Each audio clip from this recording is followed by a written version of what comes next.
So that is what an artist is supposed to do. It's supposed to be themselves, to give other people the permission to be themselves. I'm just saying, this is me. If I'm good enough, I'm good enough. But if I'm not, this is me. Just there's lots of things in this life are sent to try us. And for some reason, you know, you can either face it head on and try and do your best. You're facing almost like the worst case scenario, but if you look and stare at it, it's going to happen. So try and look over there and do something. And she was helping me edit the book. And she was like, I can't believe this has all happened to one guy, you know.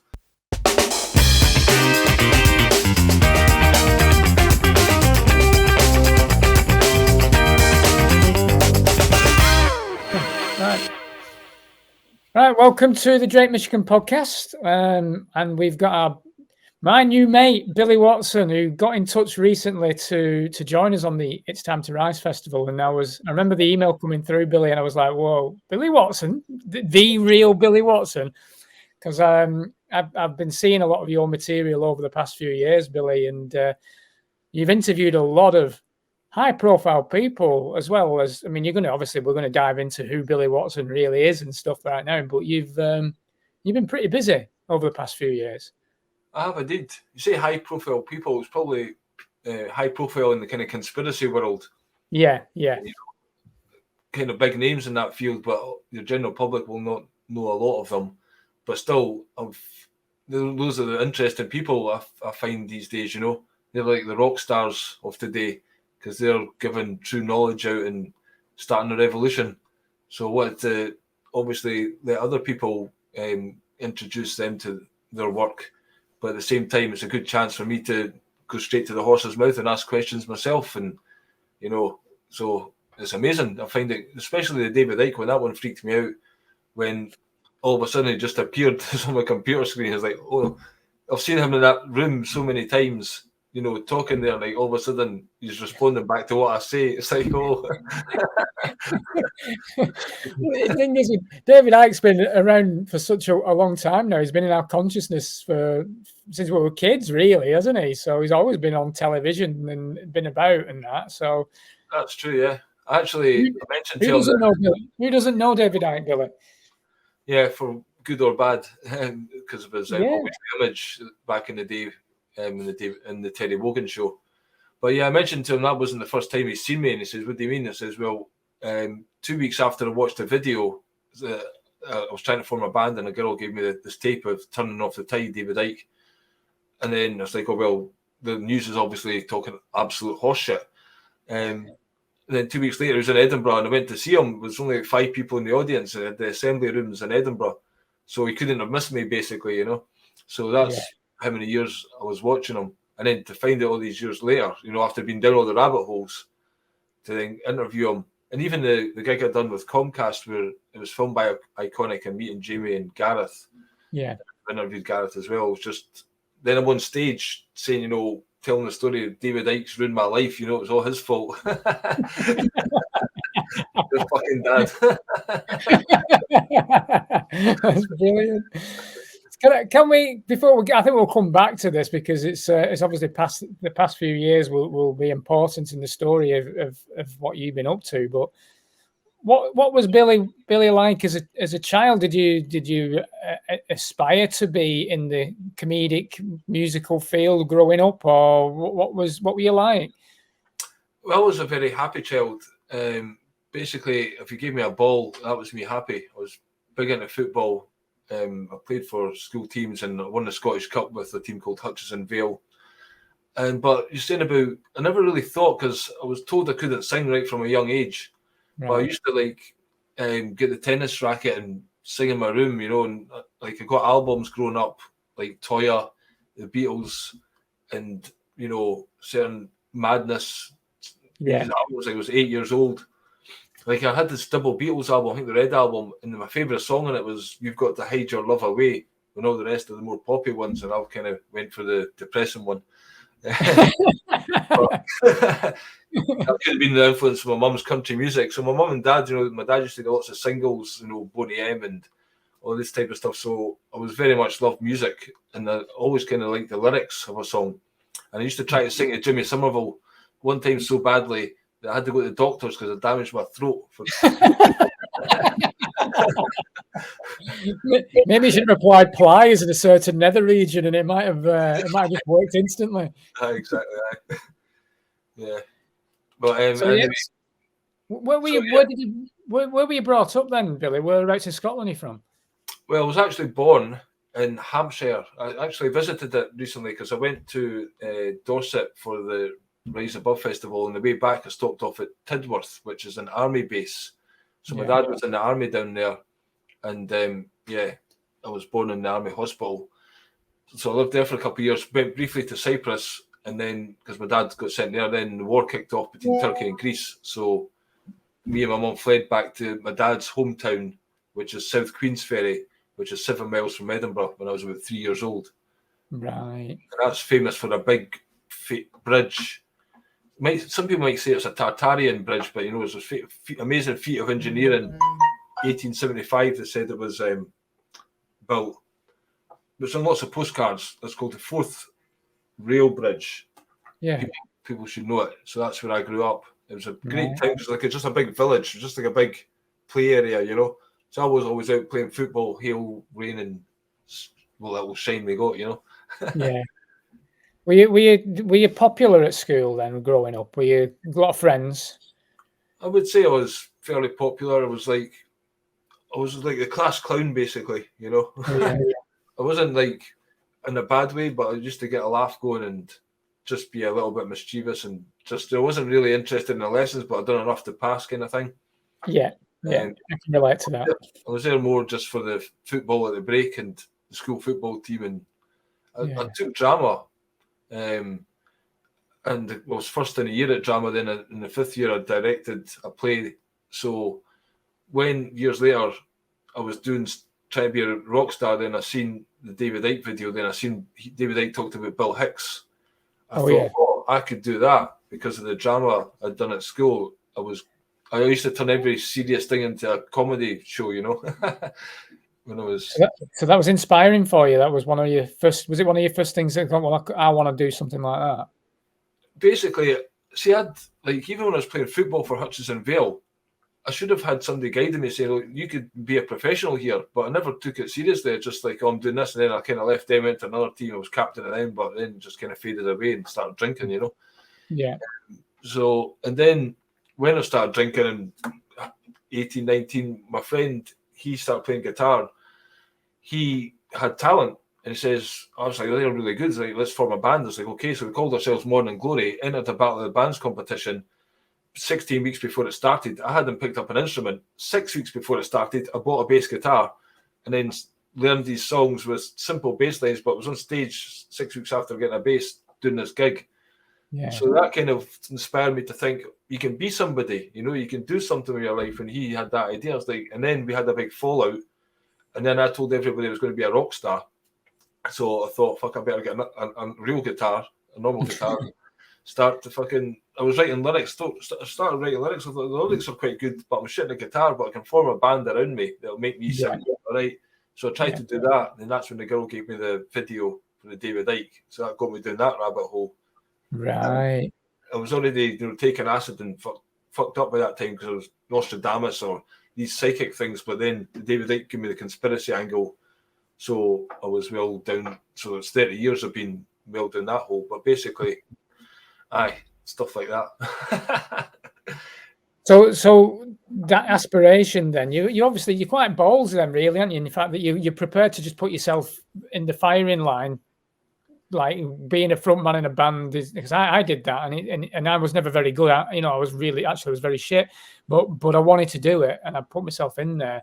And I never actually came off. I never got the band. I'd done a few rehearsals with a band, but I never managed to pull it off. But then I started writing the lyrics, so I started to do spoken word gigs with my lyrics, and occasionally I'd cover a Bob Dylan song or something. I wish I'd kept the guitar going, but when I seen Bill Hicks, I switched from that to comedy, and I stopped the guitar lessons and everything.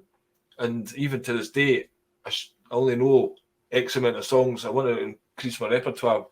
Something else I want to work on, but I enjoy that, and I'm amazed, because I was actually telling my girlfriend the other night there, like, I used to go up to people and say, I'm going to be a rock star, and they just laughed at me. Like, now I'm getting booked in a festival to do a music gig. I've kind of achieved what okay, I'm not a rock star, but fucking something. But you have then, haven't you? Because it's like that, and when we like Kevin and I talk about manifestation and things like that, once you set your intentions, I mean, you don't know how big it could be. I mean, obviously, we all have this.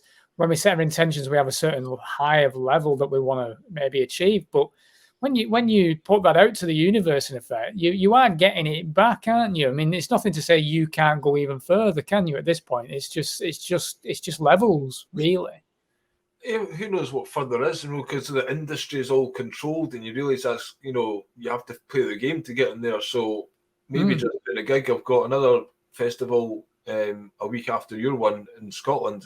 Second year it's a Freedom Festival. I'm doing another music gig there.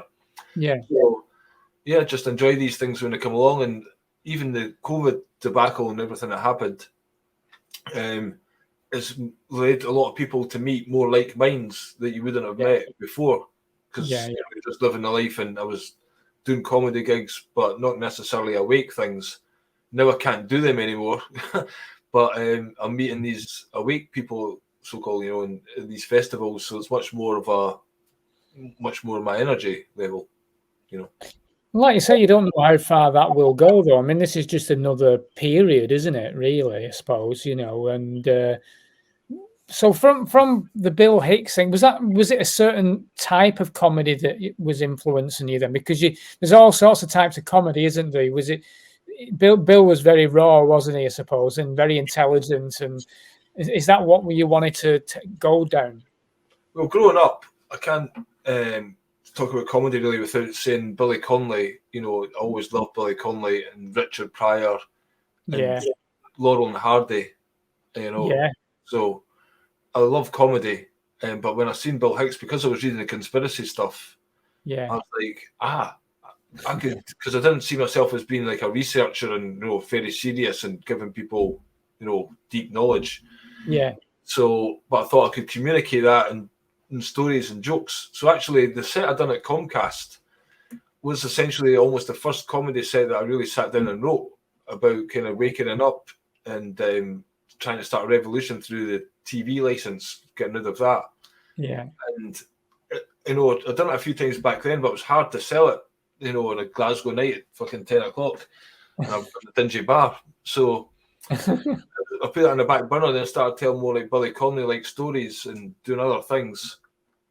And if a gig like that came up, I would use it now and again, but it was very apt for that audience. I don't want to go around doing that on every week gig all the time. I'd rather do lots of gigs and get my comedy brain working again to write new material based on common things these days. But it was kind of a good generic thing for how you just wake up and you want to talk to your friends about the Bilderberg group, and they just kind of laugh at you, and then you go to your mother and she kind of fucking tells you not to talk about religion or politics, and everyone that wakes up kind of goes through that. So that's why it's still kind of relevant. When was your first gig then, Billy? How old were you when you first got on stage and did comedy? Well, it was something called the Red Raw at the Stand. Back in those days, if you applied, you could get on fairly quickly. These days, there's about an 18-month waiting list, and you've got to fill out a form and say you're not going to offend anyone. It's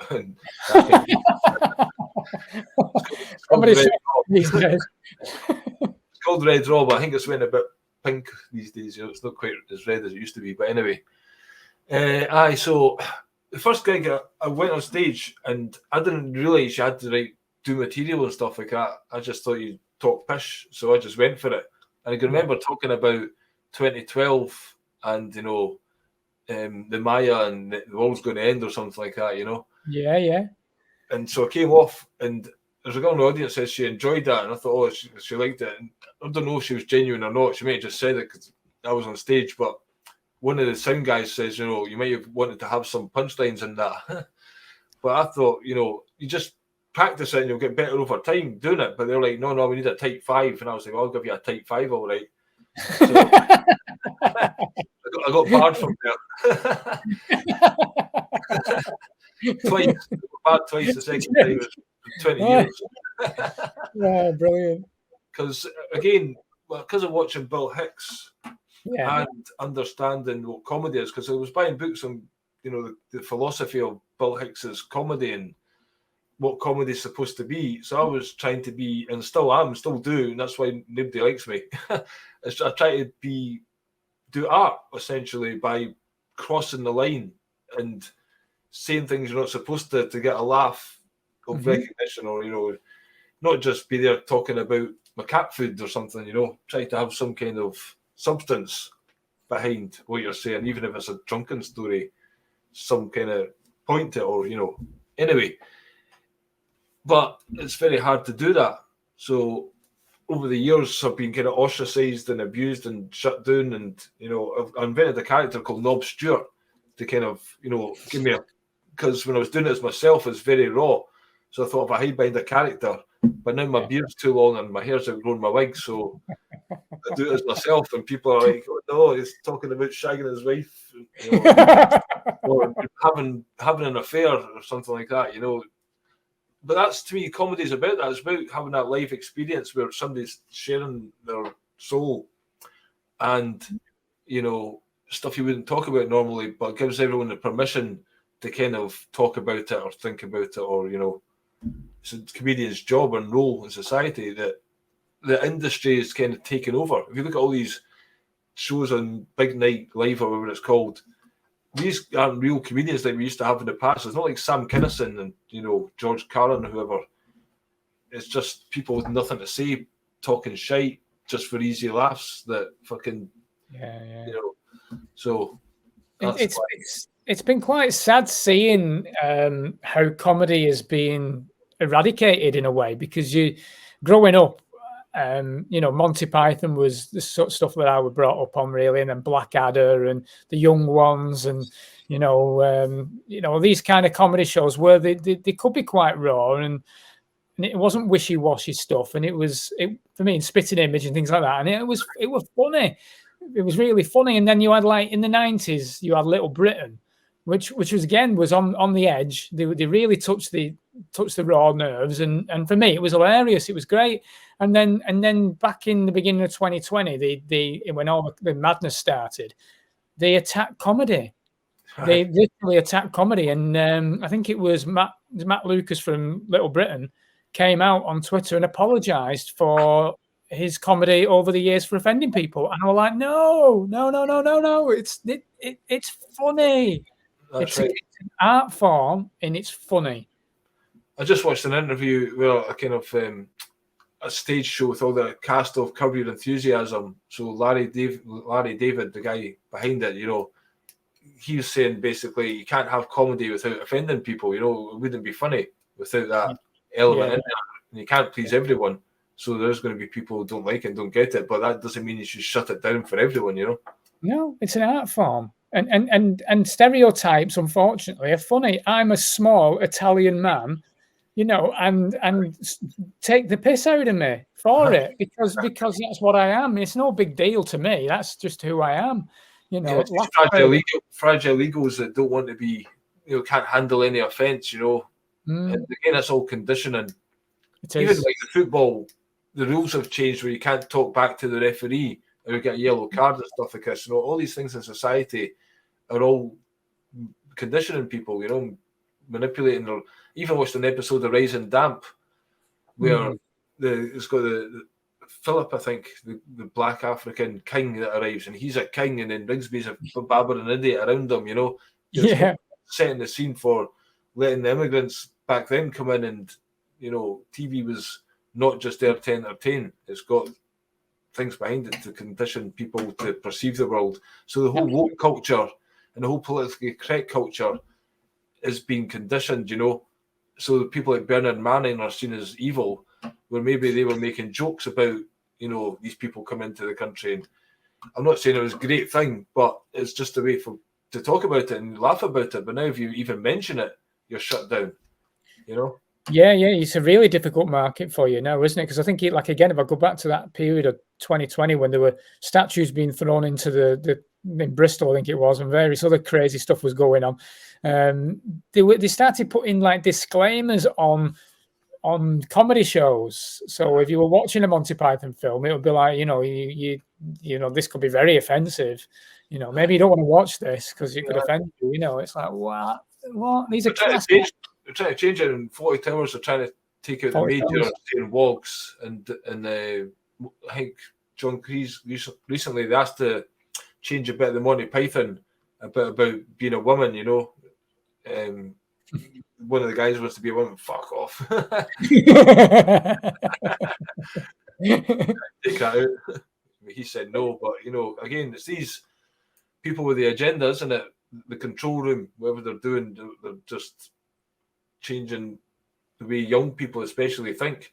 It's crazy. Definitely, without a doubt. It's sad to see, you know, and it'll be very sad if that kind of art form is totally destroyed from society over the next 10, 20 years, because, you know, it'll be missing, and people need to laugh. And what's wrong with that, you know?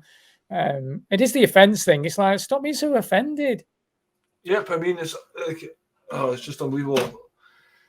That's the whole point. You're supposed to offend, you know. It's fucking, because then you just will offend away, and then words that makes words lose their power. If you make a word nigger or these words, it's the context in which you say them. You give them power if you ban them, you know. But it's like, okay, those people can say it, but these people can't. And if he says it, it's offensive to him, and he can get offensive. But it's just words. We should be more evolved and more emotionally intelligent, not to fucking, you know, if somebody's being an arsehole, they're just an arsehole. Yeah. And the word itself isn't the issue. It's the person saying it and their motives and what they're doing, you know. It's always a bigger context, but they take everything down to the micro and, you know, get us, you know, brainwashed and in the wee box of reality. You think here, you can't do this, you've got to do that. Oh, there's a new law for this, you can't do that anymore, you know.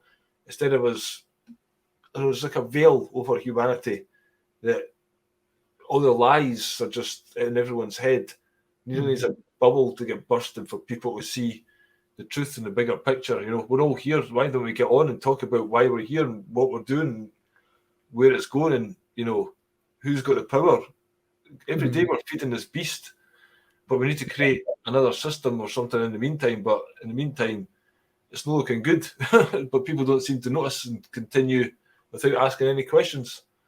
And the whole point of comedy is to raise questions and get people talking, because we need people, you know, shamans. It's like a job of a shaman as a comedian, almost a proper one, you know. Yeah. You can just shake you and say, fucking wake up, you know, but get you to laugh at the same time. It is. It's the perfect way of dropping seeds, planting seeds, sorry, in truth bombing, I suppose, in a way, is through comedy. Yeah, I seen one recently. This guy was just talking about COVID, and he put it so simply, you know. It's like, you don't do your own research. So in the past, that was called reading, you know. What if you do? Just trust the experts. You know, you're going to buy a car. Oh, just trust the salesman. He knows what he's talking about, you know. Yeah. It's right, though, isn't it? That's exactly it. And it would allow someone to start thinking and questioning themselves, then, I suppose, in a way. Yeah. And that's the beauty of comedy. Yeah. You're supposed to. I'll do a lot of things making a fool of myself, but it allows people to kind of laugh at themselves for being stupid as well, you know, and Definitely. kind of forgiving themselves. It's a healing thing as well, really.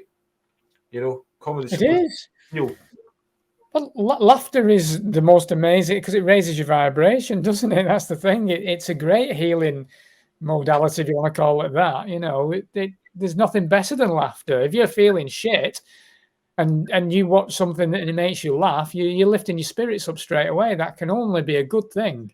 Yeah, totally. I've interviewed a guy a couple of times called Joe Hoare, Hoare, and he's called the Laughing Yogi.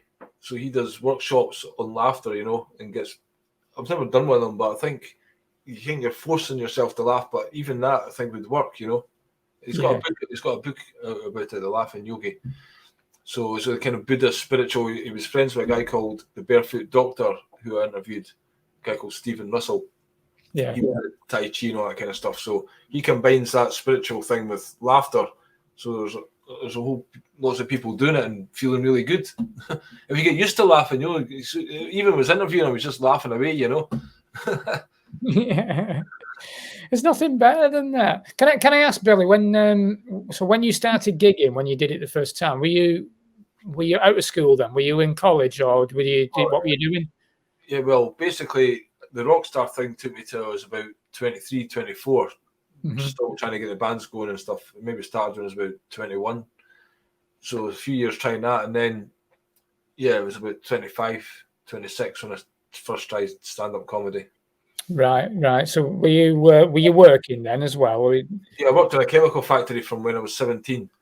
But with the stand-up comedy, I was doing open spots, and I'd done a couple. I invented this character called the Great White Shaft not long after I started, and I was doing those political rants, and I was doing open mic gigs, and I'd done this one like 40 minutes, and the crowd loved it. And I was like, I'm a comedy god. This is so easy. Why didn't I think of this before? And then you realise it's not as easy as you think, and you have bad gigs and stuff like that, and then it's hard to get booked, and it becomes very cliquey, and people don't like you, and I just couldn't be bothered with all that aspect. I thought it'd be, if you're funny, you'll get another gig, and then that'll be it. If you're crap, then fair enough. But I seem to be making people laugh, but I seem to find it difficult, and you realise, there's agendas and all that kind of stuff. But anyway, I was working in the chemical factory. I moved from Queensferry through to Falkirk area, and then I started drinking and going crazy and going to raves and all that kind of shenanigans for a number of years. I had my own flat for 6 years because I lost my license not long after. I needed my car to drive from Queensferry to Falkirk. Yeah. And I lost my license, so basically I had to move through there. Just turned 18. So all my friends were coming to my house, and they were going home to their mothers for a week, and I was getting different people every night. So it was party central. After 6 years, my kiddies were screaming at me. At the same time, I was working in a chemical factory on an ethanol plant, and we used to drink the product, basically. Right. So there's a guy there that worked there. In the old days, apparently lots of people used to drink this ethanol, but there's only a few of them left. And I got put on shift for one of them, so we would, like, in the night shift, time for a wee livener, I'd go and get an iron brew at the machine. You get a sample into the lab. Anyway, he got MS, so I thought maybe I should stop this.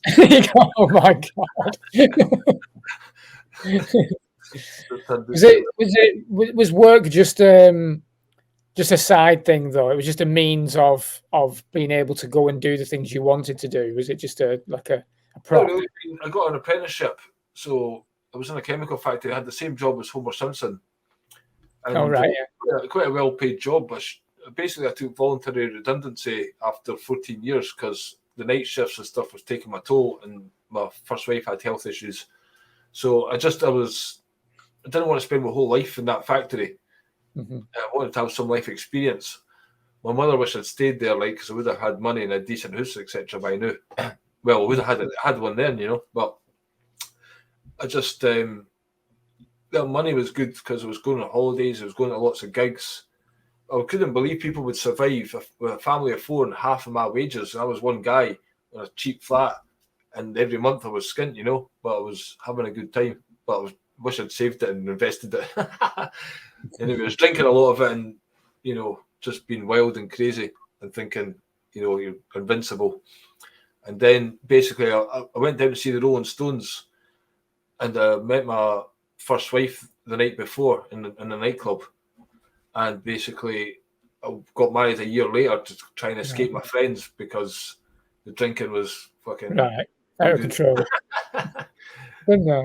Yeah, I know that.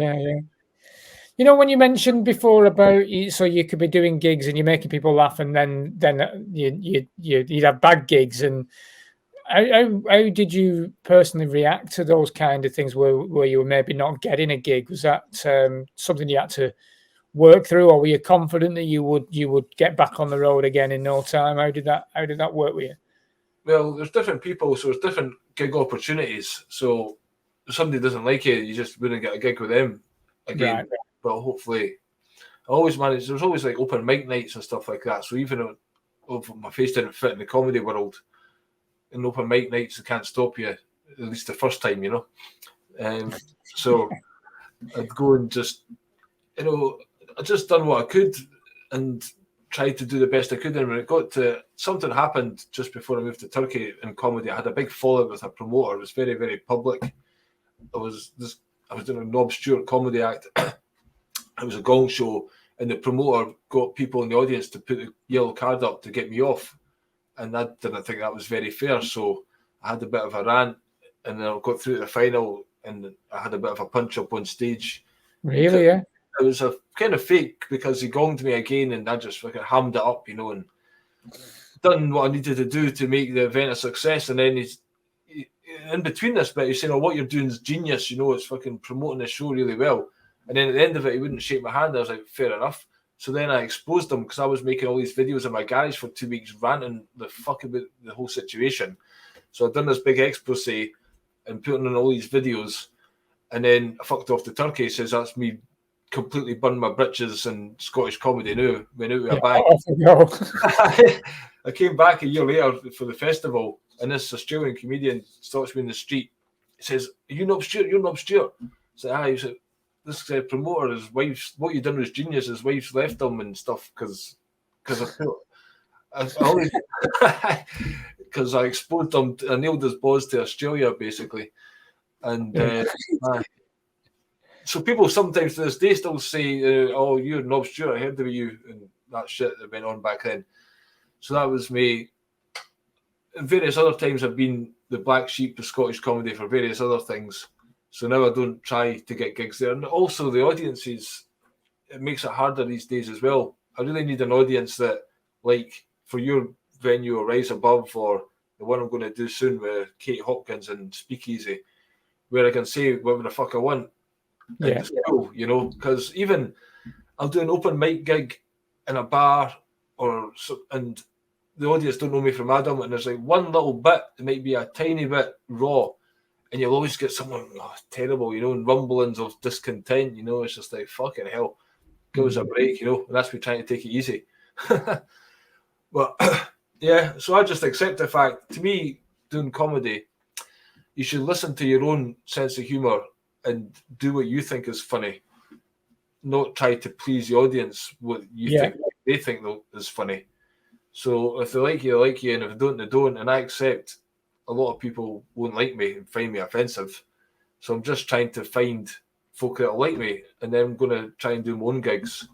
That's why I'm trying to get internet famous more so than do it through the comedy circuit route, because, you know, you have to appease everyone, and there's a certain waiting time. If you're going to get on, I don't know, I've even opened TikTok. I was against TikTok, but I'm on there now to try it.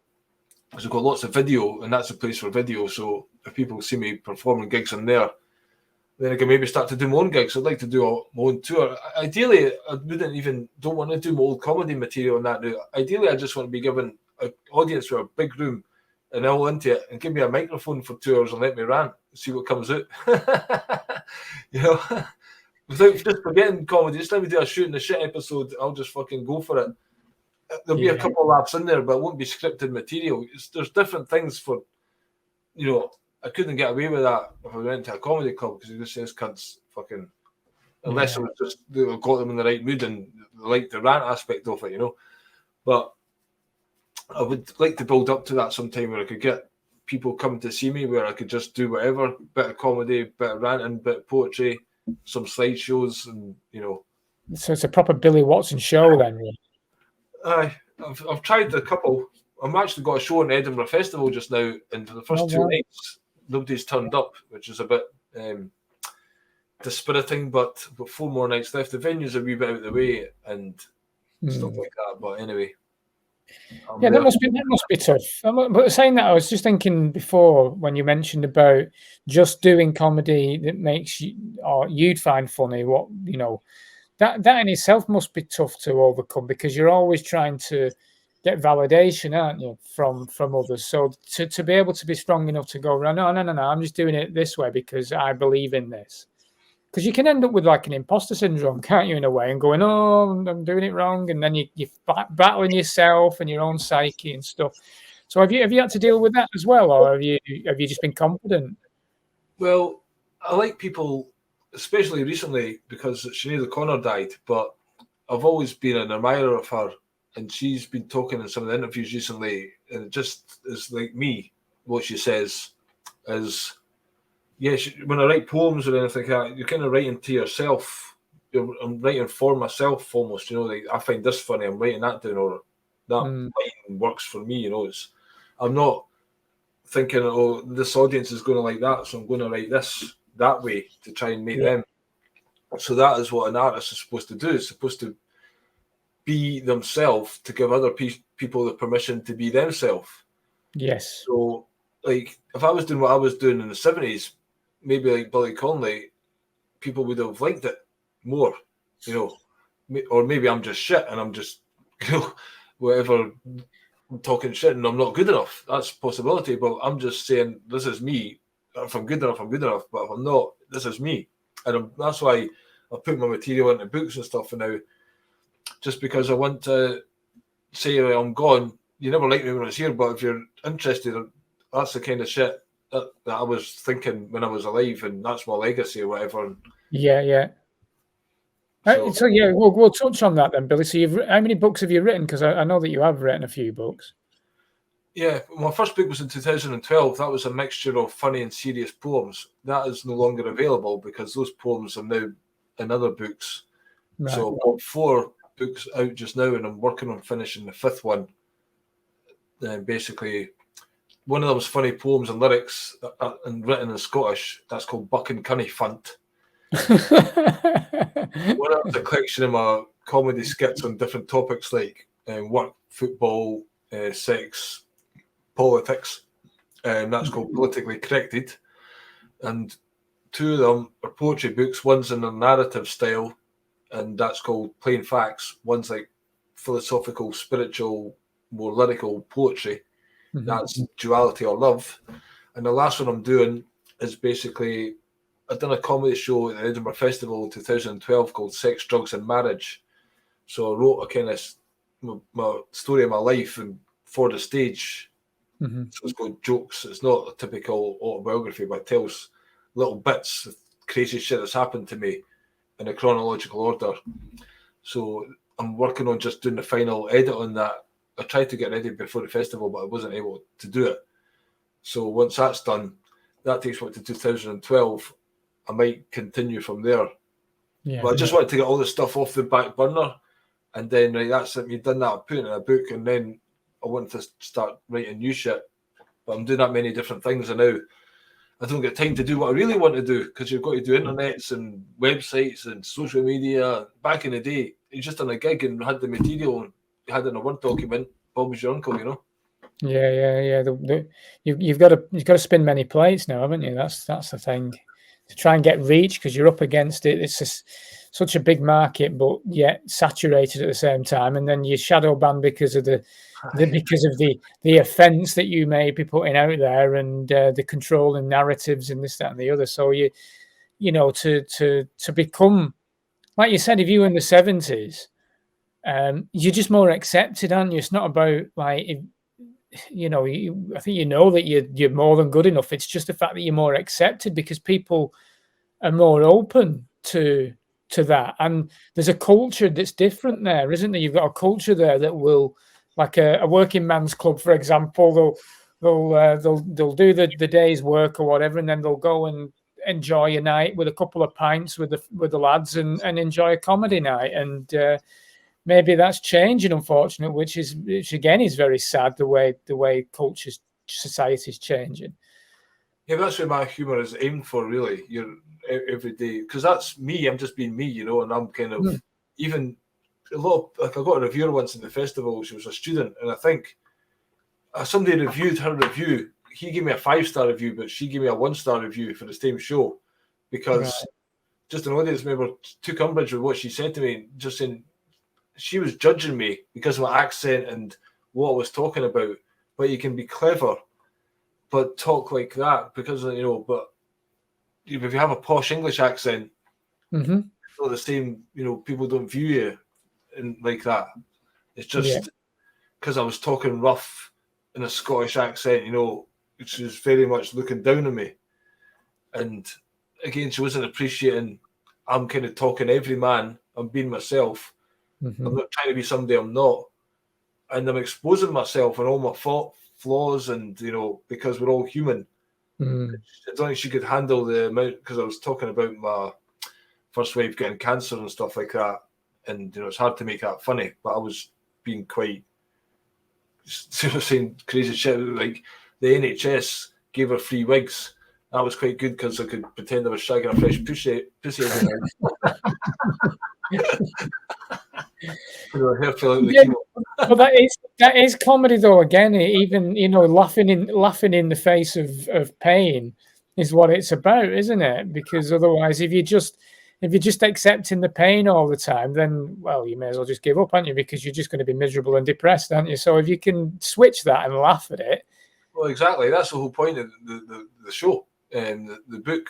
You know, I've been through some shit, and how I'm still going after going through it should be a testament to other folk to keep going, because, you know, right now I'm just, it's amazing how I've lived my life, just basically on the edge, surviving day to day, and for quite a number of years since I left the chemical factory job.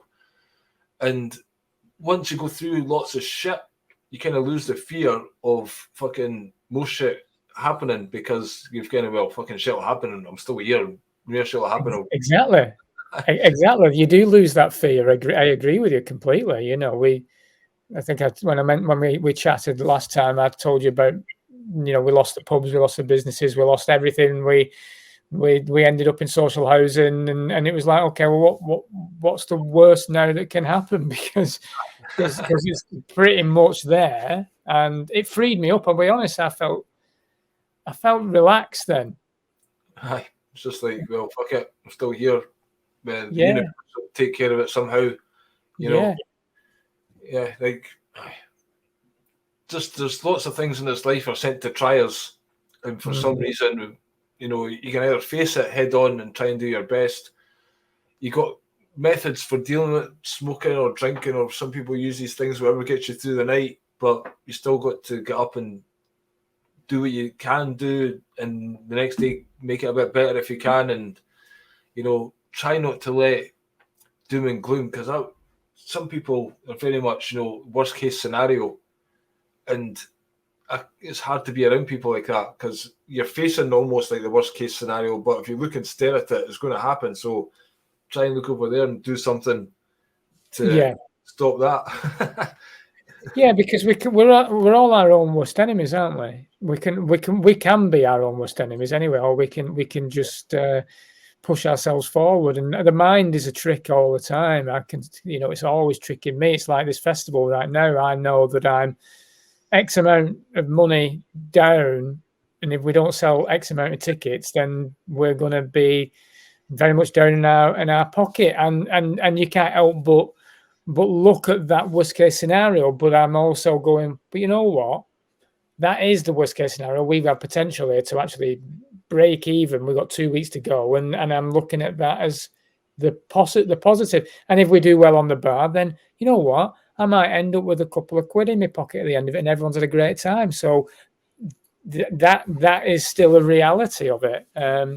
But we are our own worst enemies. We can put ourselves in the worst places, and if we dwell on it, then you are going to retract that. You are literally just going to have that life, and it's going to be miserable. So yeah, like you say, sidestep that. Let's look at what can be. Let's move towards that bit. I think hope is important. You know, people don't have a lot of hope these days. Don't have a goal, basically. I think you need goals, or something you're working on, something for yourself that you're trying to achieve. I mean, what you're doing just to earn a few quid is a lot of grief and hassle. But are you doing it just to make that few quid, or are you doing it because, you know, this is a challenge, and, you know, you're meeting these people and you're bringing this event together? At the end of it, I got 100 quid in my bank. Was it worth 100 quid? Probably not, but you've done something in this time, and that's been an interesting year, and look at this event you've created. So you're adding to the universe, you're bringing your thoughts into the universe, you know, and that's why we're here, really. I agree with you. It's consciousness, and it's raising vibration, and it's worth doing. Even if I didn't sell any more tickets and I end up X amount of pocket out, it's still worth doing, because the people that come will have a good time, and that's what it's about, really, at the end of the day. And it must be the same for you in terms of getting out there on stage or writing the books. Do people buy them right away? Well, maybe not, but it's out there. and you're fighting hard to get your name out there, obviously, and you're doing well, really, though, Billy, because I knew about you, so I'm not the only one who knew about you. I know it's in a certain circle at the moment, but that's a success in itself. That, like I said, me receiving an email going, "Fucking hell, it's Billy Watson, the real Billy Watson," and that's exactly how I reacted. So that in itself is like, well, I'm getting known. Yeah, again, I don't know if I'm really doing it just to get known. I just want to do my stuff and not go to do things I don't want to do for money. To me, that is success.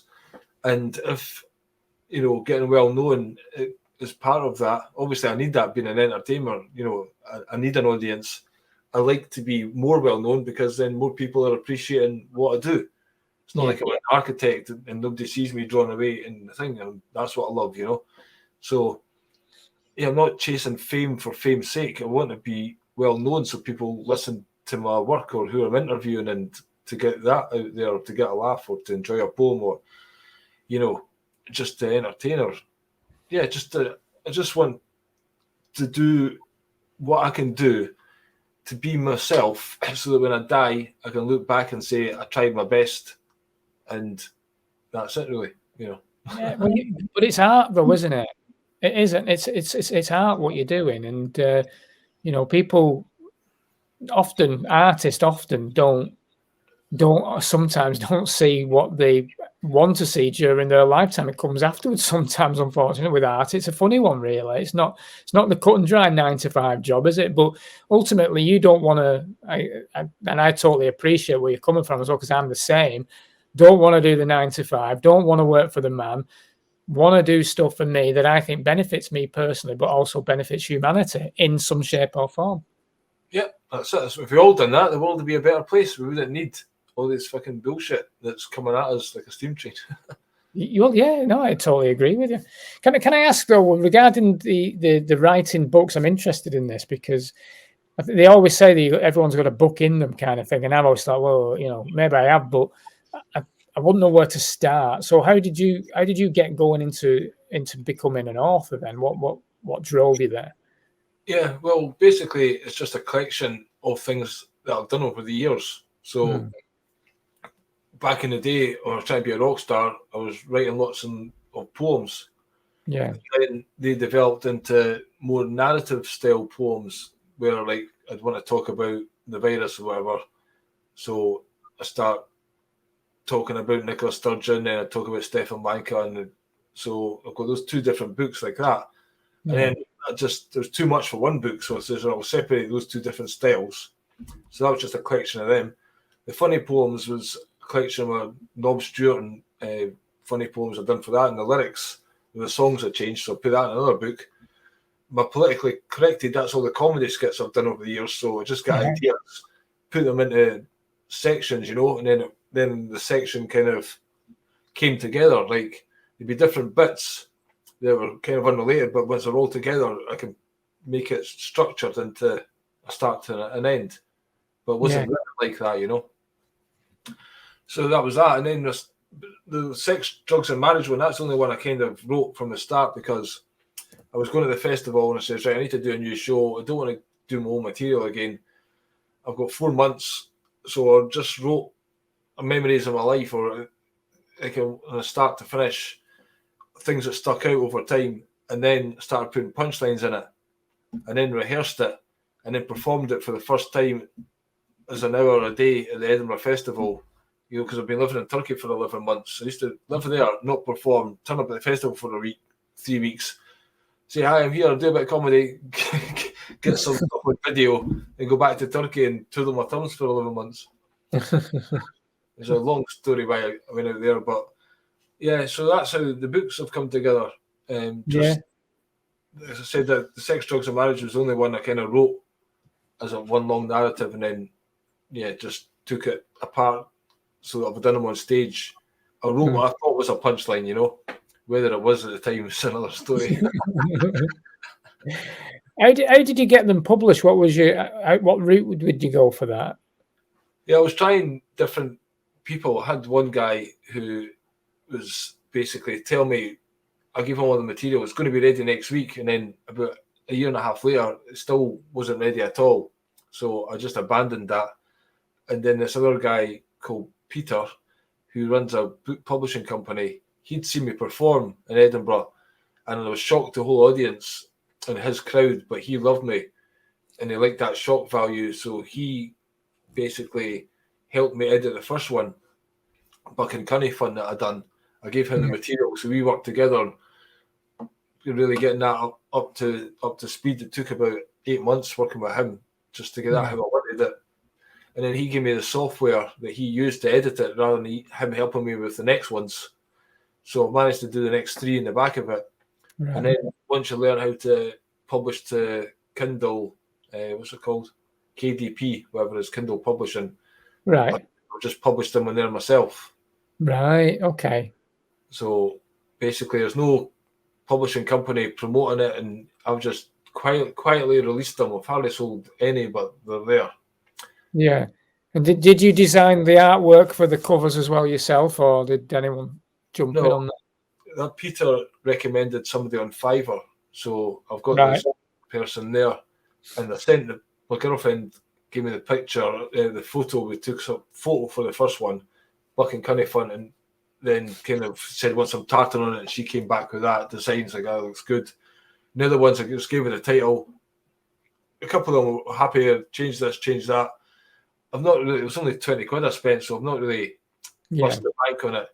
It's not, really high level, specifically designed cover. Could be better, but it does the job of what was needed done.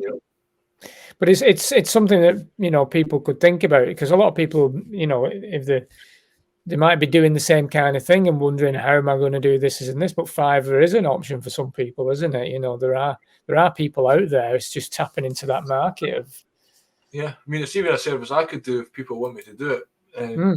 But there's a software. It's called Affinity Publisher, and that is quite good for basically getting the book together. And there's different ones out there, but that's the one that Peter he actually paid for it for me to use to save him helping me with it. So I just basically copied what he'd done and then changed the text, and it was good to go. Some kind of template then, isn't it? Aye. So you're writing another one, did you say? You're writing another book at the moment? It's about 500 pages I've got, and I'm 200 pages into just doing the final edit, just to check the grammar. Oh, wow.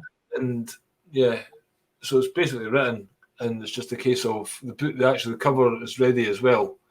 So not long after I was even thinking of spending this week and just plowing through it, and then that one will be out. That's going to go, as I said, Sex, Drugs and Marriage. It's going to be me from like the age of 16 when I started drinking, and then my first girlfriend, first marriage, and then getting divorced, and then a Russian girlfriend, and then living in Turkey for a while, and just madness from start to finish. Quite extreme stuff in there, like some S&M skits with crazy American women and and it's hardcore. It's hardcore fucking shit. You are getting yourself out there then. This is me, Billy Watson. It's pretty wild. I mean, it has been on my website before. I recorded me doing the material to the camera. I've got a 2 hour 40 video of me reciting the book back when I was preparing for the festival. I'm actually going to do an audio version of me doing it to the video, but the audio will take to put on Kindle of my books. But yeah, I've got some products recently, and that's going to be one of them, where it's like a video product. If people want to see me struggle through the Edinburgh Festival in different years, or there's a collection of videos I've got for like £10. Instead of doing a donation, if you want to support me, I need help basically to get the petrol to come to the gig. But instead of giving me a donation, if you want to get something for a donation, if you've got the patience to see me, like the Sex, Drugs and Marriage one, you'll see me do about 10, 12 shows at that festival where people turned up. Some of them went good, some of them didn't go well. Some of them I did do the Sex, Drugs and Marriage material. Some of them I just went on a rant, quite a lot of going rants about politics or whatever. Yeah.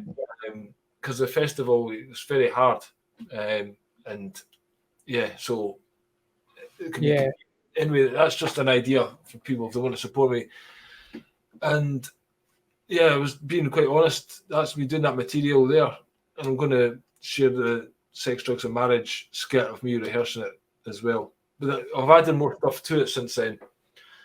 But it's pretty hardcore because again, it's art.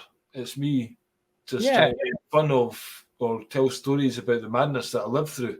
And again, I can't believe the lady who I was writing it with. She was an American opera singer who sung at the Met, New York Met, for 20 years. So I was living with her in Turkey for a wee while, and she was helping me edit the book. And she was like, I can't believe this has all happened to one guy, you know? And it's still nowhere near all in there, but there's a lot of crazy shit. So when you say that, you had some difficult times, what, while you were in Turkey, and then you came back, or was it leading up to going to Turkey? What I mean, basically, the gist of it is my first wife, it wasn't going that well, the relationship. I don't think we were right for each other, but we were persevering. And then for some reason, I thought it'd be a good idea to take some LSD one night. And then 3 days later, she had a psychotic episode, and then was in hospital for 2 weeks. And then over the course of another 10 years, was in and out of these psychiatric wards. Oh, yeah. When she had the child, she the what do you call it, the gynecologist or whatever, pediatrician, one of those ones, he done a test and discovered she had cancer and disappeared.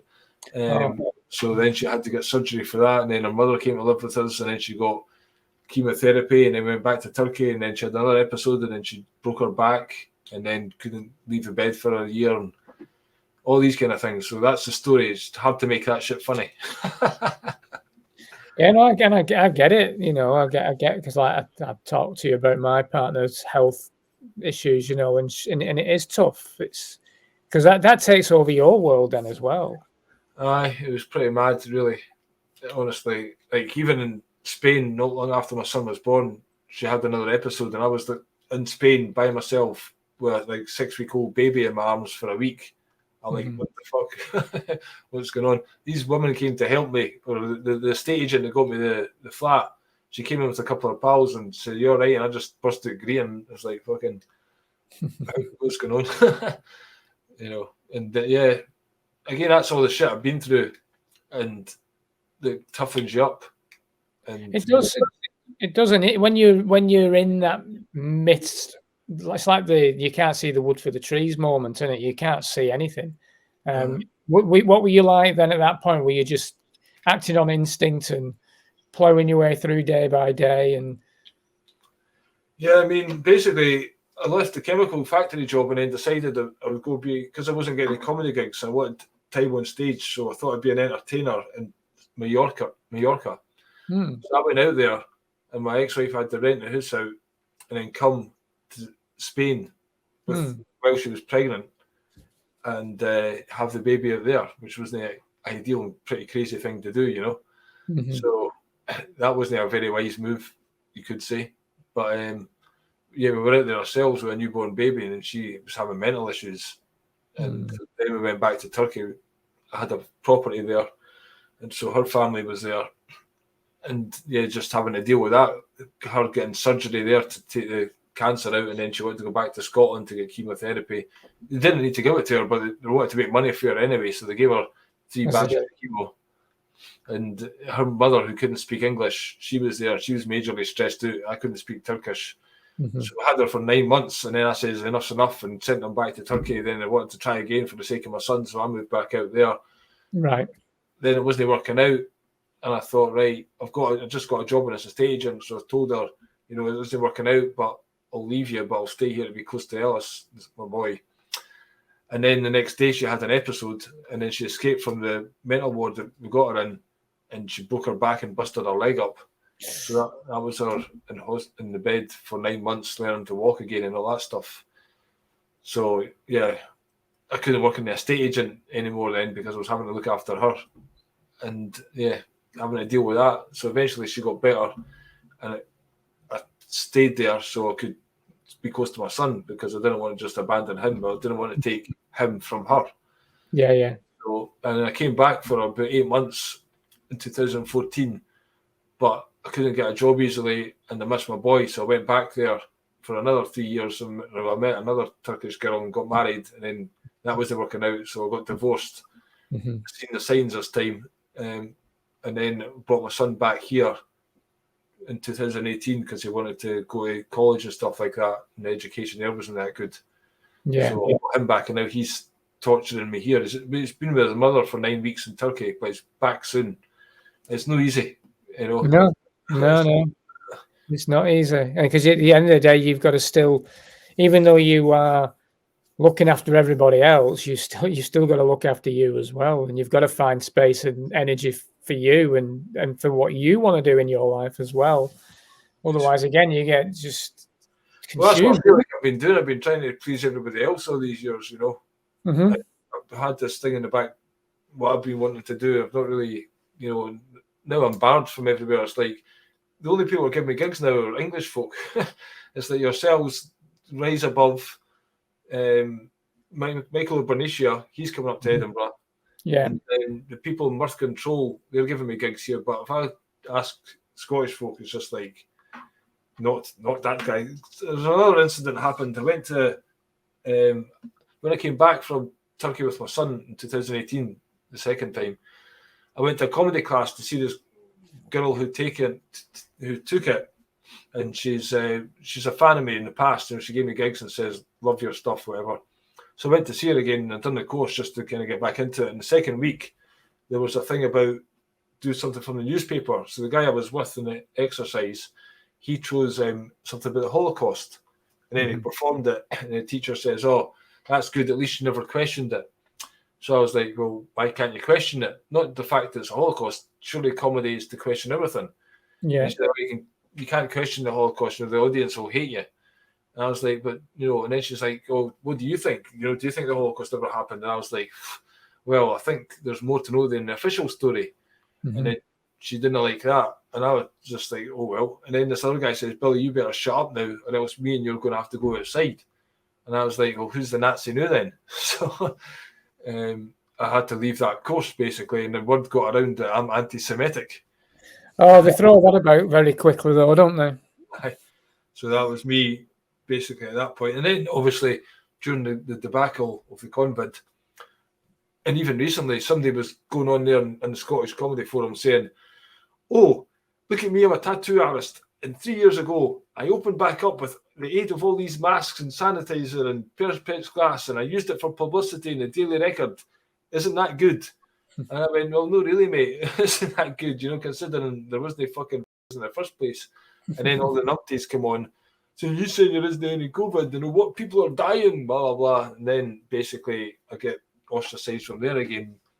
And I had quite a lot of them back in the day, obviously, getting abuse from every cunt under the sun.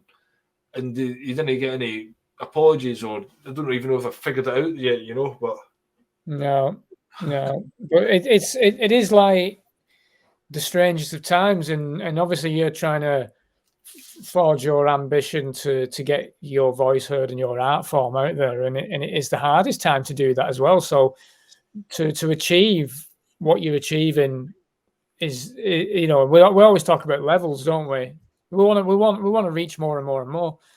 But I think you are successful in that respect, because like people do know who you are, even if you're getting banned. It's because they know who you are. so the 10,500 videos from Vimeo, that was a kick in the balls. So what happened there? What was that? Well, the whole website, you know, had Vimeo videos on it, because back in the day, alternative to YouTube, Vimeo, you're the guys. So yeah. But then I posted. There's this look back into what I was interviewing Andrew Kaufman, and I've done a video about a song called The Liars, and it says, we don't like that. Boof, you're gone, no debate. 10,500 videos. I was a paying customer, you know, for 10 years or whatever. So my whole website, every post had a Vimeo video on it. So I had to delete them all. And I've spent the best part of 6 months trying to build it back up, and I've still got loads more to add to get back to where it was, you know. But they don't care, do they?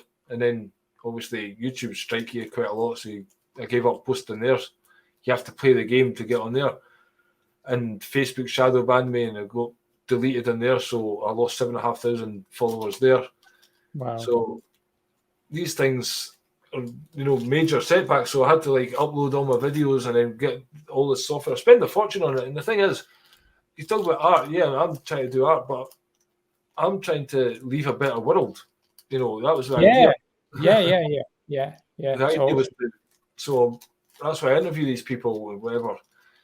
And the art, a lot of it talks about events or tries to raise consciousness, or that's why I'm doing it, to leave. I don't want my son to live in fucking because of what I've seen coming, But again, do we have a choice? Is things just going to be the way they are, and it's time to find your group and go and live in an island somewhere? Because I don't know if you can really wake up the world. You know what I mean? It's your job to wake up the world. So I just try and do it. Say my piece on stage or when I'm on a live stream, and then in daily life you can't go around preaching, even though you like to.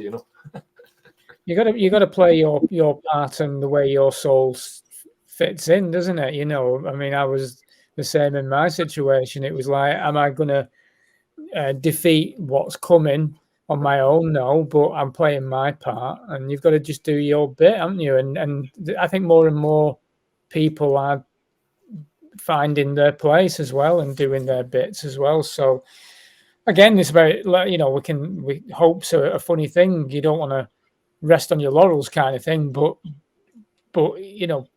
we have to have that hope as well, otherwise people will give up as well. So, and I'm positive. I am very confident as well. I'm a positive guy. I believe that we're just going to see the whole shit show fall apart over the next 5-10 years, and better things will come from it, because it's like a clearance. It's like energy in itself. It's like when you're vibrating on a certain level, you'll find that you will have to clear certain, could be friendships, it could be a job, it could be whatever. You clear all that out of the way to allow the new energy to come in. And I think that, in a way, that's what's happening. I think we're just going to see a load of crazy shit over the next few years, and it'll be better for us.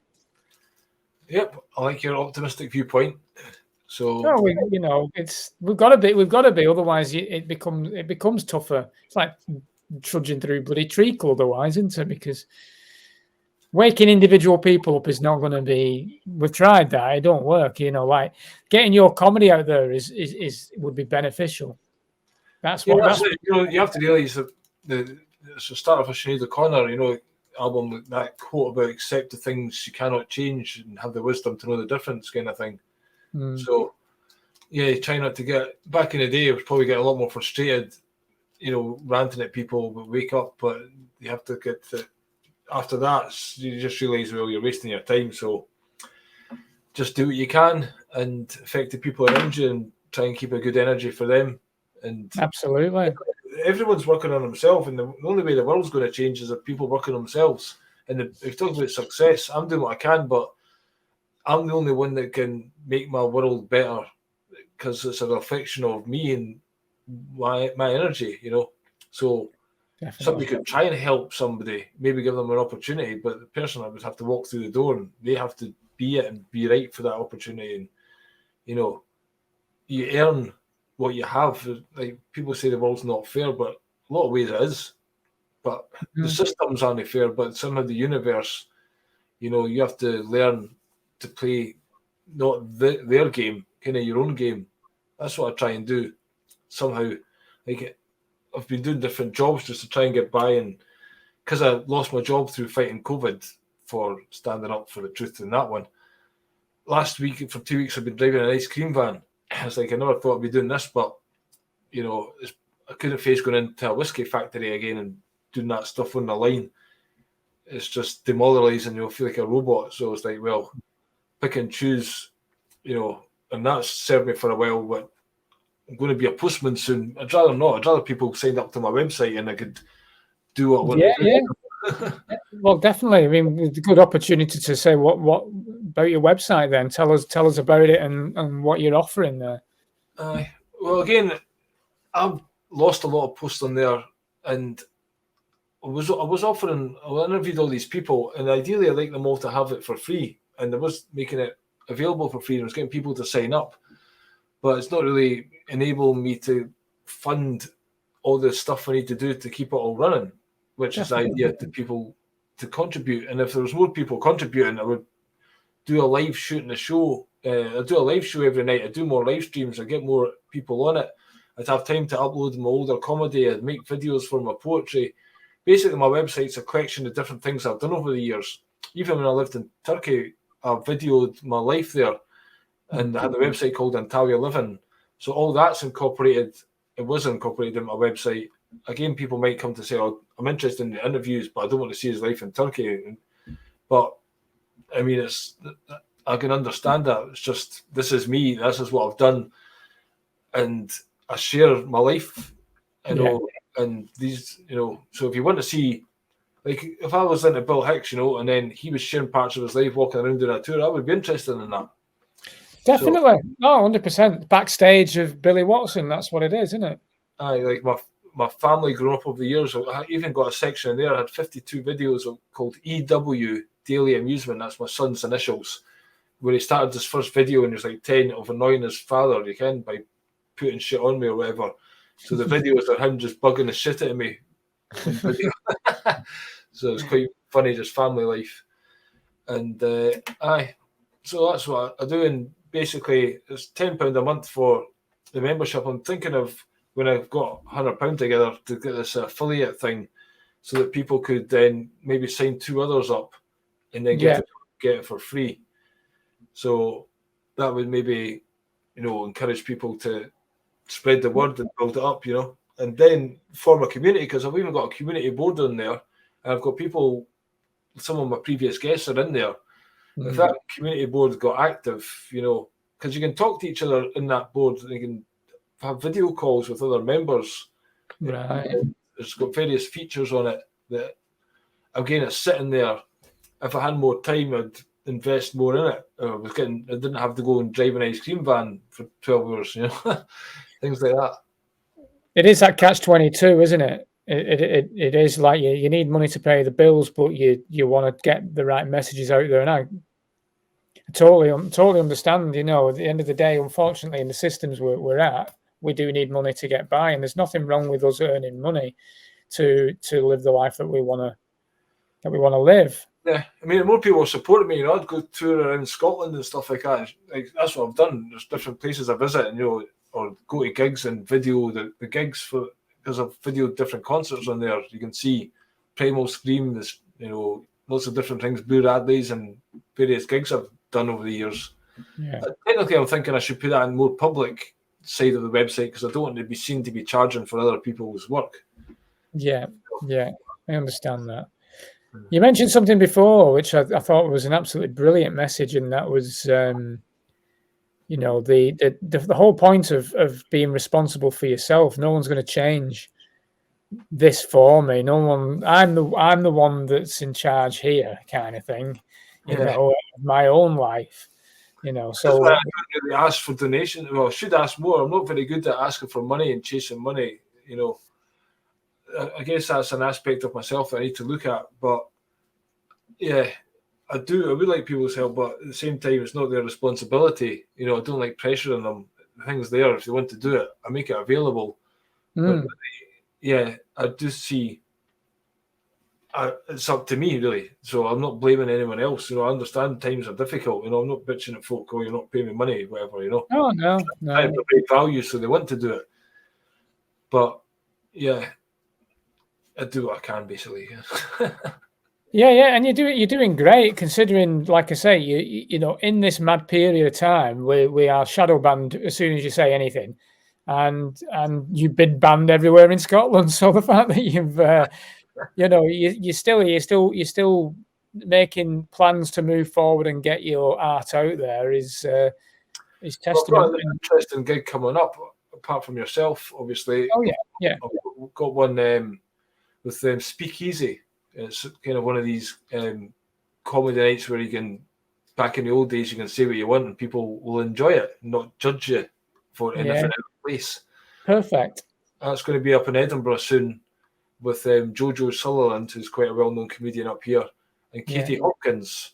Fantastic. And the host, Michael Obernicia. So it's just Brilliant. me, Joe, and Katie. Like, sometimes I say, how do I pull that in off, you know? That's brilliant. Well, that's brilliant, because that can only move forward again, can't it? And you'll get an audience in there, and some people that'll be there may not have heard of you. Yeah, we're really excited about that one, because again, the audience is going to be my type of audience. So if they like the 10 minutes, then I can maybe say sign up to my email list, and then I can try and book a gig where they can see me do more. There's an opportunity there, isn't there, to grow your, because unfortunately it's all about brand, isn't it? Billy Watson is a brand, isn't he, at the end of the day, and you've got to grow your brand. So like you say, might not want to be famous, but as an entertainer, yeah, you put yourself out there, haven't you? It's like this podcast that we do. I've never wanted to be in front of a camera. It's never been my thing, really. You know, I've always been behind the camera, to be honest. That's where I've always been, the technical side of things. And you know, and it had these conversations. Well, if you're going to make Drake, Michigan into to get its reach, then you're going to have to be known by people. And I was like, you know, bite that, and I'm going to have to do it, aren't I? You know, and Kev's the same. You know, it's not about being famous as such, but you're going to have to be. There's no two ways about it. That's it. That's the brand. So yeah, well, that's why I realised that back in the day when I started, because I've got a video marketing site as well. I try to do in Turkey, and theoretically I can do stuff for other people, make different things of video. But yeah, I thought for myself, because I do different things, well, you just brand yourself, and then your name, you can put it in anywhere and do anything really. Yeah. Drake, Michigan. What was the idea behind that one again? Well, I mean, obviously, what we are is a self-empowerment platform. But the name itself, where did that come from? The name itself comes from Kev's spirit guide. So Kev's spirit guide is called Benjamin Drake, and he still hasn't worked out yet where Michigan has yet to play a part in this journey, and it's sort of like and he's still trying to find that out. So, but it's because Michigan's in there, it sounds very American, but it's just a puzzle in a way right now. But Benjamin Drake is actually, so it's quite an interesting story. I mean, you know, Benjamin Drake was Kev's spirit guide when he had his spiritual awakening, and he was still alive, Billy. That was the mad thing. He was actually in a coma. He reached out to his family who were born again Christians and went like, we don't believe in any of this kind of stuff. And by the way, he's alive. And Kev was like, oh shit, kind of thing. But he's in a coma. So he was reaching out to him and helping Kev out while he was in a coma, but now he's come back. Now he is dead, and he has come back. Right. He's guiding Kev again, which is bonkers. Right.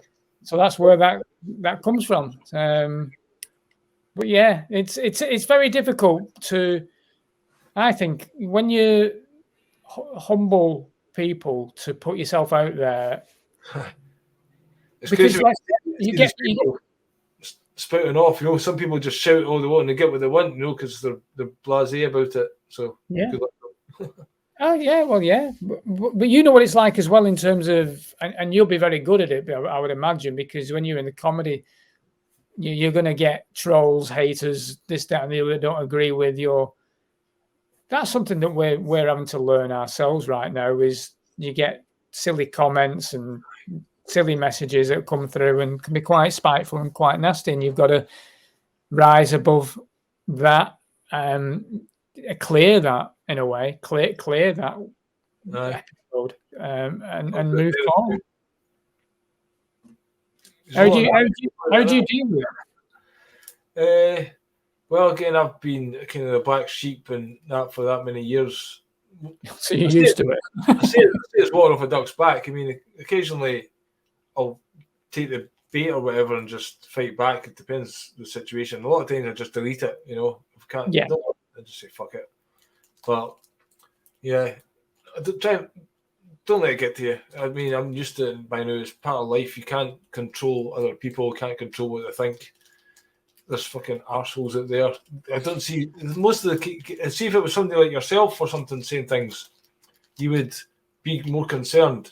But the people that say this stuff, they're not doing anything constructive at all. Yeah. So why should you care about them? You know. I agree with you. I'm with you 100% on that. And it's about sometimes when those messages come in, it's like, really, that was quite hurtful, you know. But like, well, you know what? Forget that, because it doesn't really matter in the scheme of things. It doesn't really matter, does it? But It's pure nasty. It's outrageous. You know, like even I've been interviewed on, or I'm interviewing someone else, and then they'll share it on their YouTube channel.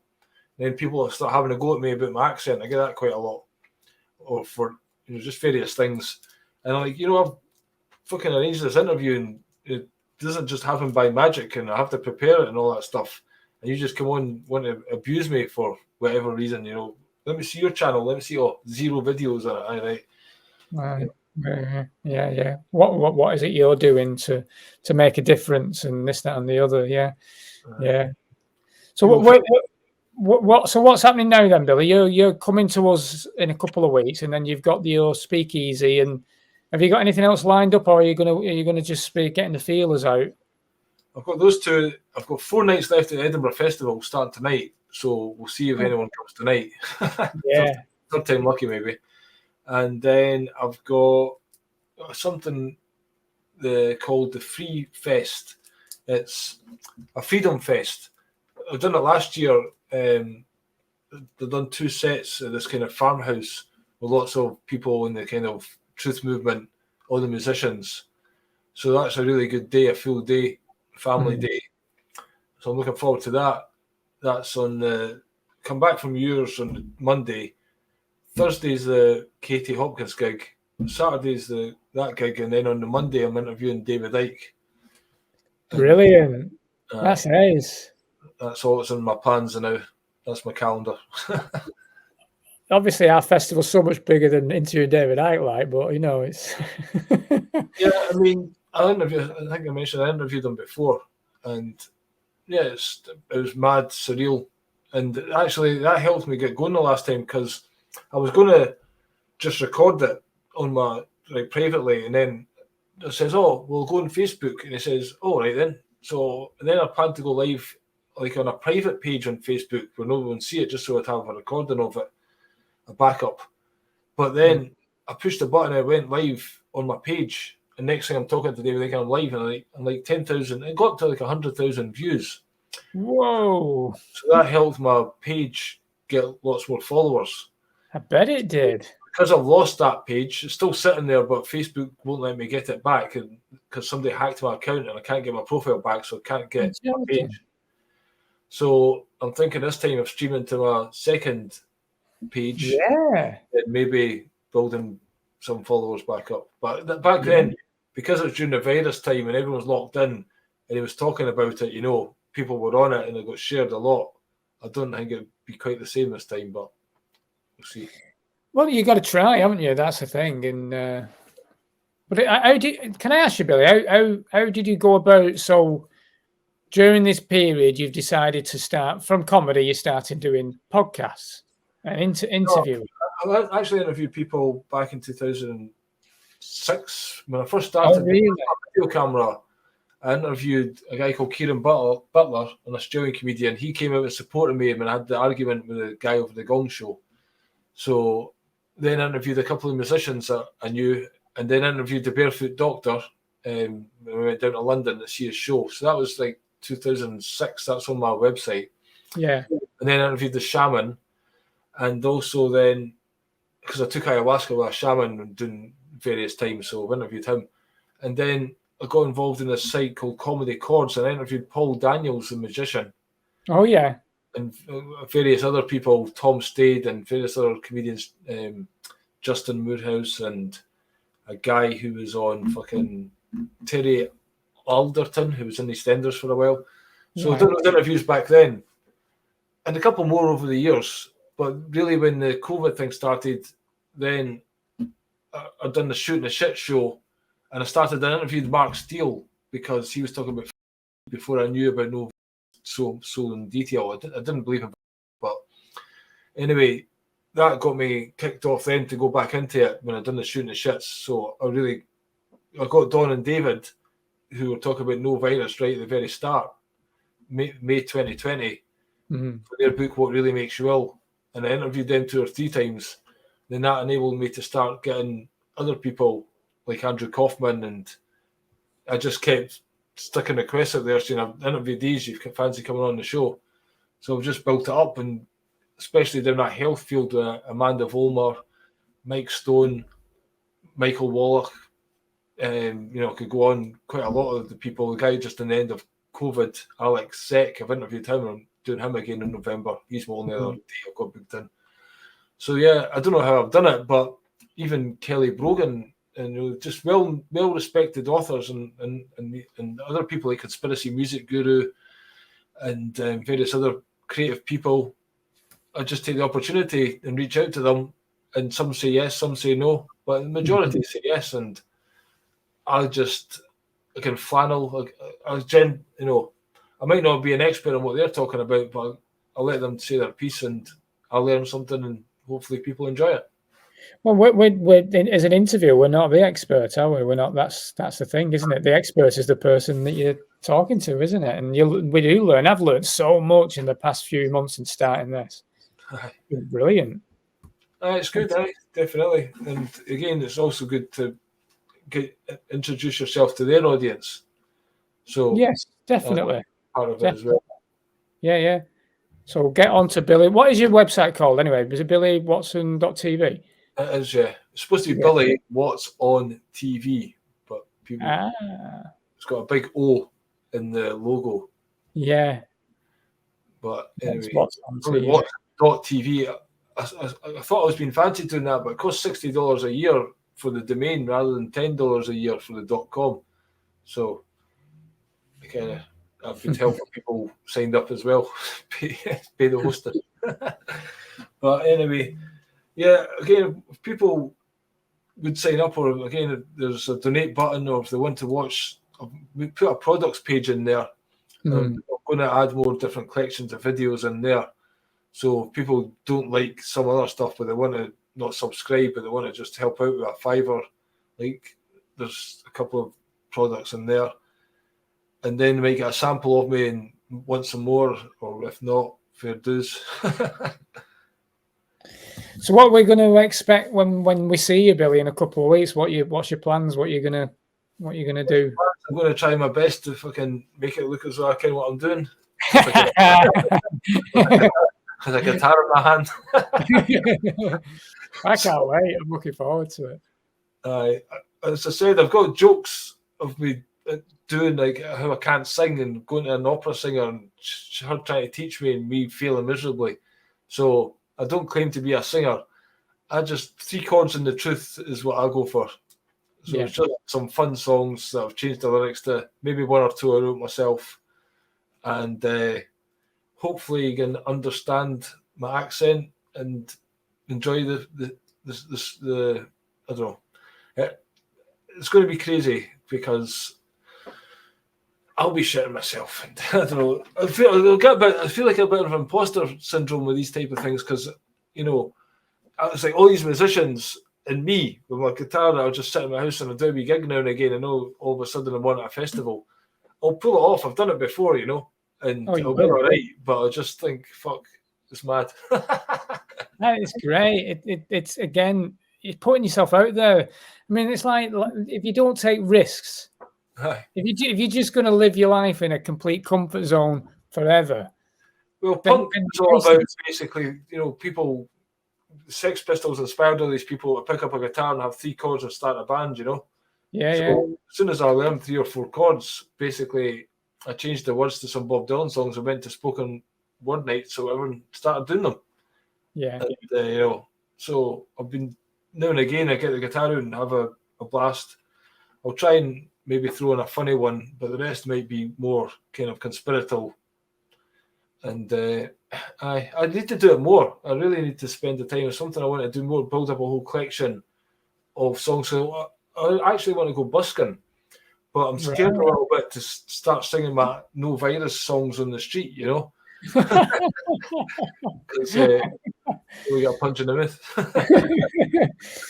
Well, like I say, dropping truth bombs in comedy is probably the right way of doing it. And you might get someone who just questions, though. Yeah, I might have to do that this week to get it fair doing. By the way, where is this gig? Is it close to Anfield Football Stadium?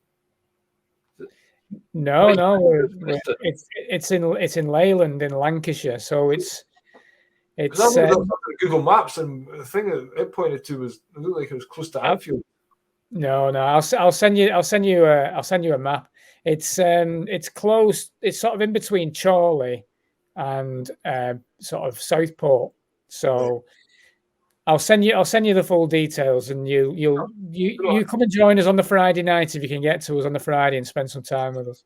Yeah, I'll be there on the Friday. Yeah, and hopefully, will I need to bring my wellies?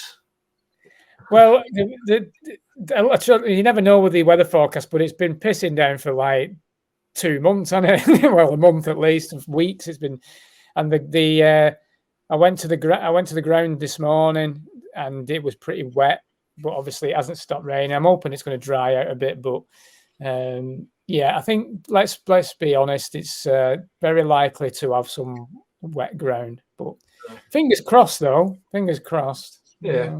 I've done a few. By the way, big marquee, and there's big sheltered area anyway, so you're not needing to get wet unless you wanted to, kind of thing. So I'm sure we can look forward to it. No, I'm looking forward to meeting you, Billy, as well, and I'm really glad that you're coming. I get to know you a bit more as well, and thanks for joining me on this as well. That's much appreciative. It's a pleasure. You're doing a great job there, and for somebody that's new to interviewing, you're picking up quite well. You're a natural. I have no idea what I'm doing. Just final. Make sure you get over to billywatson.tv, take a look at that, and subscribe to Billy Watson. And let's support the great work that you're doing, Billy. If you want to see my books, that's at billywatson.tv/books. And I'll take you to Amazon where my books are available. Fantastic. Thanks, Billy. Thanks for having me. Much appreciated. See you soon, everyone. Cheers. See you soon.